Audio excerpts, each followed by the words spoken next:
तो चलो फिर हम लोग देख लेते हैं पहला क्वेश्चन क्या है। पहले में एक पैसेज पूछा गया है, इस पैसेज को पहले समझ लो, फिर हम लोग को इस पैसेज से जो रिलेटेड क्वेश्चन पूछा गया है उस सबको हम लोग देख लेते हैं।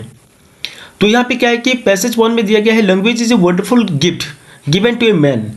कहने का मतलब ये हो गया कि लैंग्वेज जो है, भाषा जो है, वो एक बहुत खूबसूरत गिफ्ट है जो इंसानों को मिला है।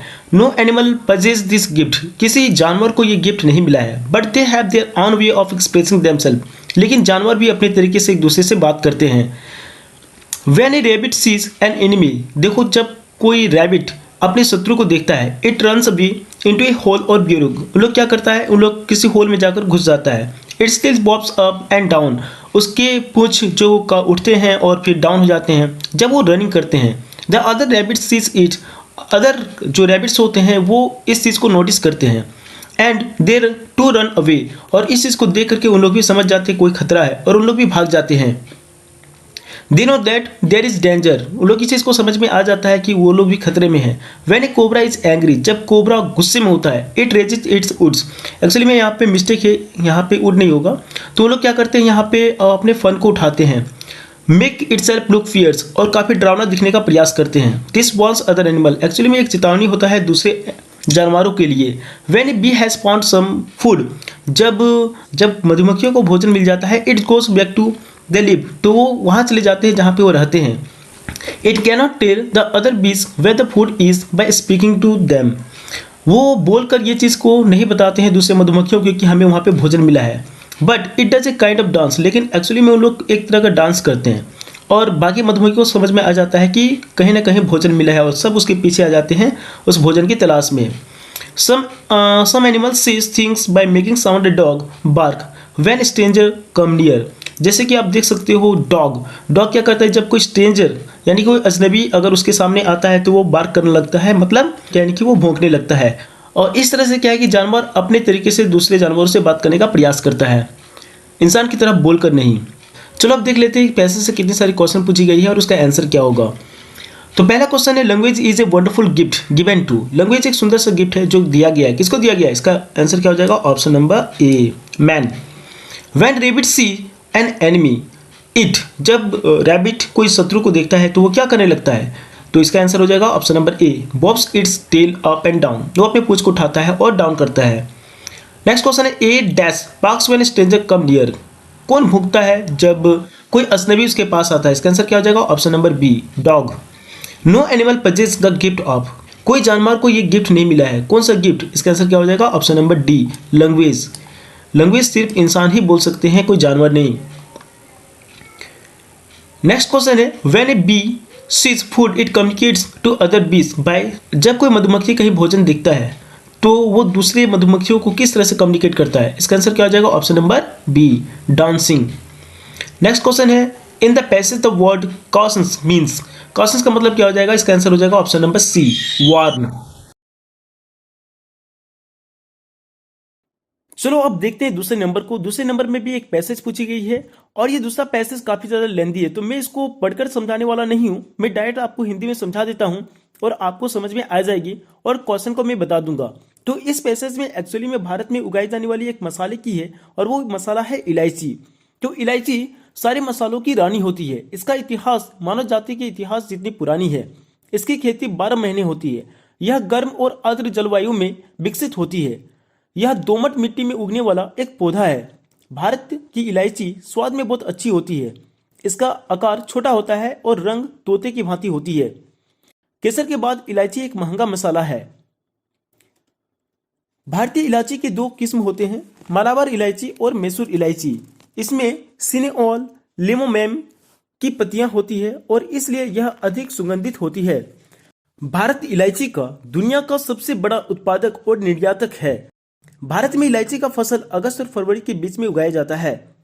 इलायची को तैयार होने में 2 वर्ष की समय लगती है। इलायची का बाजार केरल में कुमटी, बांडनमोडी, थेकडी, पुलियामेट और तमिलनाडु है। केरल अकेला कुल उत्पादक का 60% योगदान देता है। कर्नाटक कुल उत्पादक का 25%, तमिलनाडु कुल उत्पादक का 10 से 15%। भारत के अलावा ग्वाटेमाला 1800 से 2000 टन इलायची का उत्पादक करता है, जिसके कारण इलायची सस्ती होती है। तो बच्चों ये पैसेज मैंने समझा दिया। अब देखते हैं इससे जो क्वेश्चन पूछी गई है। तो 7वां नंबर में क्वेश्चन क्या है कि मैसूरी वैरायटी कंटेन्स लीव्स, इसका आंसर क्या हो जाएगा, both A and B. Indian cardamom is, क्या हो जाएगा, option number C, better in quality. Main harvest season of cardamom in India is August and February. India produces cardamom of 2 types, इसका answer क्या हो जाएगा, 2 types. Which of the following production of cardamom produces by Karnataka, इसका answer क्या हो जाएगा, 25%, जैसे कि यहाँ पे दिया गया, आप देख सकते हो 25%। The synonyms of the word fragrance given in the passage, fragrance का मतलब होता है खुशबू, सुगंध, तो इसका आंसर क्या हो जाएगा, इसका आंसर हो जाएगा यहाँ पे देखो एरोमेटिक, इसका मतलब भी होता है सुगंध। नेक्स्ट क्वेश्चन है which of the following is not used in note making. Note making में अब यहाँ पे क्या है कि आपका राइटिंग सेक्शन से क्वेश्चन पूछा गया है, तो इसका आंसर क्या हो जाएगा, option number D. Note making में हम लोग क्या नहीं डालते हैं, डेट नहीं डालते हैं, बाकी सब चीज़ होता है। नेक्स्ट क्वेश्चन है which of this is the right format of writing date in the letter. तो लेटर राइटिंग में एक्चुअली डेट हम लोग किस तरह से लिखते हैं, ऑप्शन नंबर डी की तरह, बाकी ये सब रॉन्ग है। नेक्स्ट क्वेश्चन है which of the following is not a part of summary writing, इनमें से कौन सा समरी राइटिंग का पार्ट नहीं है, तो इसका आंसर क्या हो जाएगा, option number B, exact words from the test. हम लोग टेस्ट से बिल्कुल एग्जैक्ट वर्ड को नहीं लिखते हैं, अपने तरीके से लिखते हैं, शॉर्ट में लिखते हैं। नेक्स्ट क्वेश्चन है notice in the school and colleges contains announcement for. Actually में नोटिस जो स्कूल या कॉलेज में लिखी जाती है वो किसके लिए लिखी जाती है, टारगेट पर्सन कौन होता है, इसका आंसर क्या हो जाएगा, option number C, students. Next question है formal letter starts with, formal letter को किससे स्टार्ट किया जाता है, इसका आंसर क्या हो जाएगा, option number B, send address. At which place with love can be used in the informal letter, with love किस प्लेस में इनफॉर्मल लेटर में लिखी जाती है, इसका आंसर क्या हो जाएगा, option number A, closing, closing opening में। Who should be kept in mind while writing a good article, good article जब हम लिखते हैं, जब हम आर्टिकल लिखते हैं तो आर्टिकल लिखते वक्त हम अपने माइंड में क्या रखते हैं, कौन हमारे आर्टिकल को पढ़ेगा, तो इसका आंसर क्या हो जाएगा, option number C, readers and their mood. The heading subject of the notice should be, notice का जो सब्जेक्ट होगा या हेडिंग होगा वो किस तरह से होना चाहिए, इसका आंसर क्या हो जाएगा, इसका आंसर हो जाएगा option number C, brief and eye catchy. Next question है who toss Douglas into the deep end of the pool, Douglas को पानी में कौन फेंक दिया था, इसका आंसर क्या हो जाएगा, option number C, 18 years old boy. What is Yakima, देखो यहाँ पे मिस्टेक है थोड़ा स्पेलिंग में, यहाँ पे होगा याकिमा, तो व्हाट इज याकिमा, याकिमा क्या आती है, इसका आंसर क्या हो जाएगा, option number A, river. Next question है what is the last lesson symbolize, last lesson क्या चीज को शो कर रही है, इसका आंसर क्या हो जाएगा, option number D, loss of language and freedom. Who insist of being his on master, कौन कहता है कि मैं अपना मालिक खुद बनूंगा, इसका आंसर क्या हो जाएगा, option number B, Mukesh. What makes the city of Firozabad famous, Firozabad का सिटी क्यों फेमस था, इसका आंसर क्या हो जाएगा, option number B, glass of bangles, bangles industries के कारण। नेक्स्ट क्वेश्चन है deep water is an excerpt taken from, deep water को कौन सी बुक से ली गई है, इसका आंसर क्या हो जाएगा, option number B, of man and mountain. Next question है who was teacher of France, France का टीचर कौन था, इसका आंसर क्या हो जाएगा, option number A, mister M Hamel. Next question है when life's alive when everything seems dead, ये क्वेश्चन पूछी गई पोएम से, कीपिंग क्वाइट से, तो इसका आंसर क्या हो जाएगा, option number A, earth. Next question है the poet of a road side stand is, road side stand का पोएट कौन है, इसका आंसर हो जाएगा option number C, Robert Frost. Robert Frost life span was, Robert Frost का life span किया था, इसका आंसर हो जाएगा ऑप्शन नंबर ए, 1874-1963।